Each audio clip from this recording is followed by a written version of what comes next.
అది అంత పెద్ద మాట. ఇవాళ ఎంతో ఆనందం ఉంది నాకు. విశ్వకర్మ గ్లిమ్స్ లాంచ్ చేశాము. ఈ మూమెంట్ కోసం నేను ఎప్పటి నుంచో ఎదురు చూస్తూ ఉన్నాను. ఎందుకంటే కార్తిక్ అన్నట్టు ఇది నా కెరియర్లో 100% ఇది నా బెస్ట్ సినిమా అవబోతుంది. ఇది ఇప్పుడే కాదు, నేను స్క్రిప్ట్ విన్నప్పుడే నాకు అనిపించింది. నాకు ఒక యాక్టర్గా ఒక కోరిక అలా ఉండిపోయింది. ఒక లార్జ్ స్కేల్ స్పెక్టికల్ ఫిల్మ్, ఒక మిథికల్ లేయర్ ఉన్న సినిమా, ఎంతో విఎఫ్ఎక్స్తో ఉన్న సినిమా, ఇలాంటి ఒక జానర్లో నేను ఒక సినిమా చేయాలని. And Vishwakarma was my answer for that. Thank you so much Karthik. నేను తండేల్ రిలీజ్ అయ్యే ముందే నాకు తెలిసింది ఇలా విశ్వకర్మ అనే సినిమా కార్తిక్ రాస్తున్నాడని.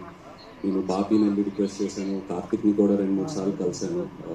ఏదైనా ఆపర్చునిటీ ఉంటే I want to do this movie అని. They said they will come back to me. And కొన్ని రోజుల తర్వాత they came back to me. Thank you so much for that. Thank you for believing in me. నాకు ఈ కార్తిక్